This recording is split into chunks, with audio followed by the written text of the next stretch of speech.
Welcome back to another episode on the RX-7. I'm excited to be back in here, my own garage, because I feel like it's been a while since we filmed here. And I've also got my 13B back from race only. I guess now it is kind of up to me to get this car up and running, and I do have 90% of the parts. The other parts I'm waiting to come from Japan, so unfortunately it is a little bit out of my control. But in the meantime, I have lots to do, and I'm going to show you. I've got parts all over the bench. I've got parts in the car, in the trunk, on the welding table. That's a new exhaust and I really can't wait to hear it. I got heaps of parts in the box, on the floor. And yeah, I guess hopefully by the end of this video, this engine will be back in the car. I'm going to do my best to assemble as much of the short block as possible while it's out here. But I am also waiting on seals, the water pump, a few block off plates. So yeah, let's see how far we can get. So I'm going to start with installing the clutch and the pressure plate. I actually had to borrow this clutch tool. This is a really nice metal one. I got it from the RX-7 specialist. Oh shit yeah matey! Never seen the skies brighter! Marcus matey.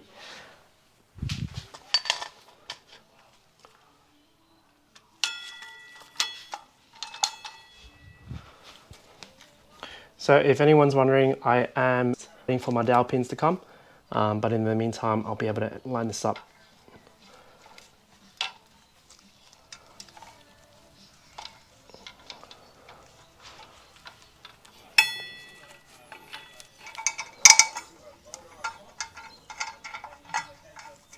So I will be using a bit of blue Loctite on the pressure plate bolts.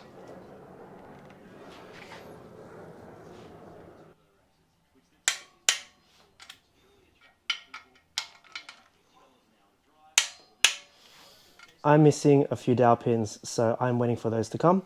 But in the meantime, the pressure plate is nice and centered and I'll have no problems getting these in later. Thanks, matey.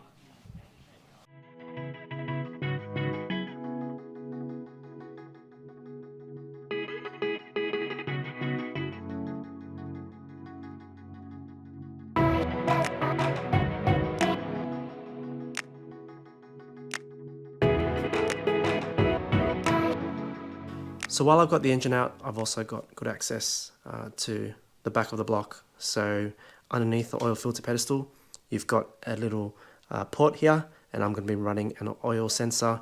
The sensor I'm using is a Bosch oil temperature and pressure sensor, and I'll be wiring this up to my ECU. To run that sensor, you'll also need an adapter. I don't know what this threading is, but I'm sure you can see it there. I'll include it in the video.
Done. So the 13B is ready to go back in the FD.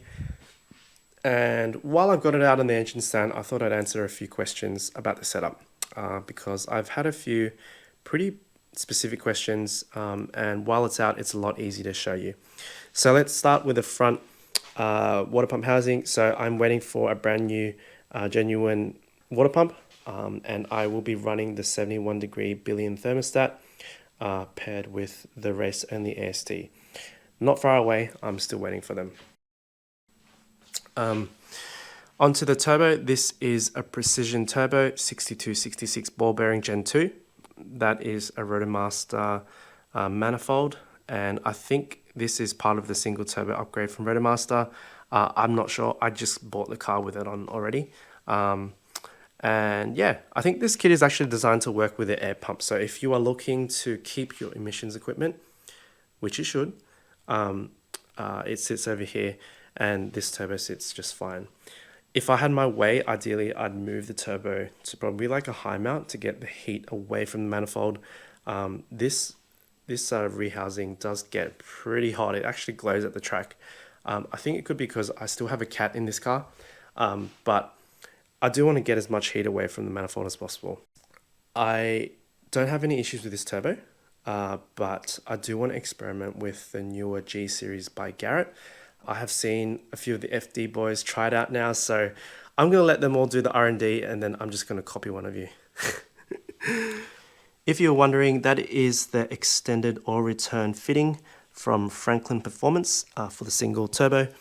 If I had my twins, if I had the stock twins, I would also be keeping this second oil return. I did think about running another oil line to the catch can, but I've spoken to a few people and apparently it's negligible. It makes not much difference, so I probably won't do that. I just thought I'd quickly show you guys. I have deleted the OMP, and so that's the OMP delete plate. And if you can see, I've replaced the oil injectors with two speed flow oil plugs. Where is it? Right there. It is up to you if you want to delete your OMP or not, but I'm going to tell you why I deleted my OMP. So at the track, not long after I bought the car, I had realized there was an oil leak near the manifold here. So just around here, it was a really strange spot, and I couldn't figure out why, but when I got home, it became pretty clear that the OMP line had cracked right on the oil injector there. It's not something you can see at the track, and it's not something you want to ever see, especially on an engine like this. The rotor housings need lubrication, and without the oil injector squirting oil into the housing, essentially whatever's happening during that time, the rotor housing is not getting any lubrication. So it is something that I thought, you know what, I don't trust the system. I couldn't get brand new lines at the time as well. So I deleted the OMP, and now I'm running premix. So essentially I'm just putting oil into my fuel. So every time I get on the gas, it is squirting oil and fuel into my rotor housings. Ideally, I think you probably should keep the OMP system and run premix at the same time. You can never have enough lubrication for these engines. Onto the clutch and flywheel. So this is a DCS clutch. I actually don't know what model it is, but I think it's just a heavy duty OEM upgraded clutch. If you need a clutch, call DCS. They are a very nice bunch of guys, Aussie company, and they asked me what power goals I had and also what kind of driving, and they paired me with this clutch. Very nice feel, very streetable, but also very nice to drive at the track. This is the KTS chromoly light and flywheel. Paired with a clutch, it is a bit aggressive, but it's more the flywheel which is doing that. But you get used to it like all clutches. So these are the Mazda Speed engine mounts. They have about 1,000 Ks on them, so we are going to be reusing them. Going back to the OEM stock factory filler neck. Yeah, I had a fabricated one on there, and it was a custom one built by a pretty well-known shop. But the fitment was terrible, the baffling was inadequate, and I ended up having oil squirting out of the catch can at the track. So to me, that's not acceptable. I went back to the OEM filler neck, and I know that the baffling in the OEM design is actually quite good. So there's no real reason for me to upgrade this. It's more aesthetically, I do want something which looks nicer and not plastic, but no real reason for me to upgrade. New OEM dipstick, and yeah, so that's just a speed flow fitting for the oil feed. Where's the oil feed? Up here. Yeah, and I just run a stainless line across there.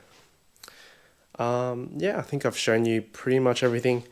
I am going to be running the factory injectors while we are breaking in the motor. I haven't decided what I'm going to do, but I've already bought some injectors which I think I won't be using. So these are some of the gas CNG injectors. I don't even know how big they are. 2000 cc. So I've got 2000 cc's for the secondaries, and the primaries, I don't even know what they are. So I'm probably, based on what I've been told, probably going to keep my primaries stock, and I'm probably going to upgrade the secondaries. I still have not decided, so you know, we'll see what happens. Anyways, that's pretty much it. I'm waiting for my mate to come help me throw it back in there, but not long to go now.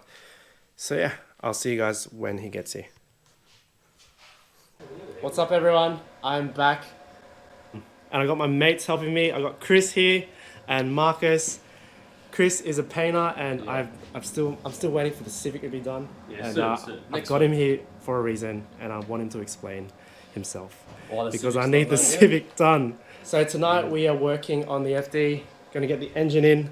I've done most of the prep on it, but I actually think I'm going to take the manifolds back off, or the turbo back off, because we don't have much room in there. So anyways, I'm not going to speak much during this video, just going to do a time lapse. The boys have to go home.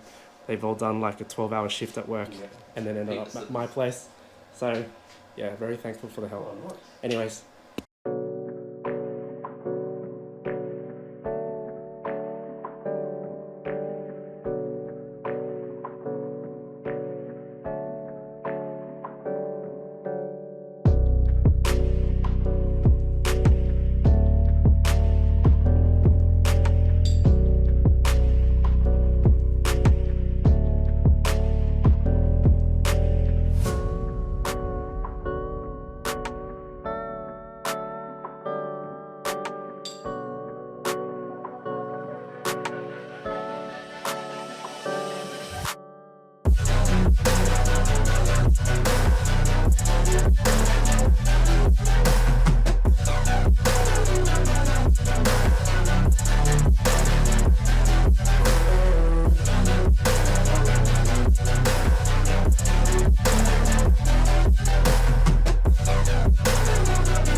Am I on live stream? No, this is your phone. I'm just recording. Good to see that Cal got his mates over to help him with the car. Good work, guys. Just you know. Honestly, you guys did a lot more than I did. Whoa! Peter Alexander, man. Nice. I like him. Yeah, look at the inside. There's an engine in with some. That's black down safety boots. Yeah, these are Bergen safety boots. Nice. No Maltese safety boots. Woo! Look at it. Look at it.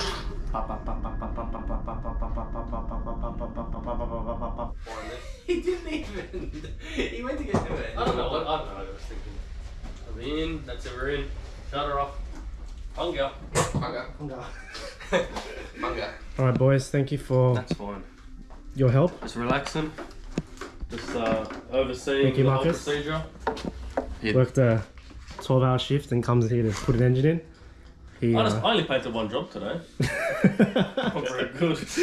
Well, everyone who catches the Crows at the Sydney Metro, I put those rails in the Crows Nest station box today, so yeah, right. you catch that Metro. Heard that about 10 times It was me. tonight. King over here. Brain grew. Anyway. It's in.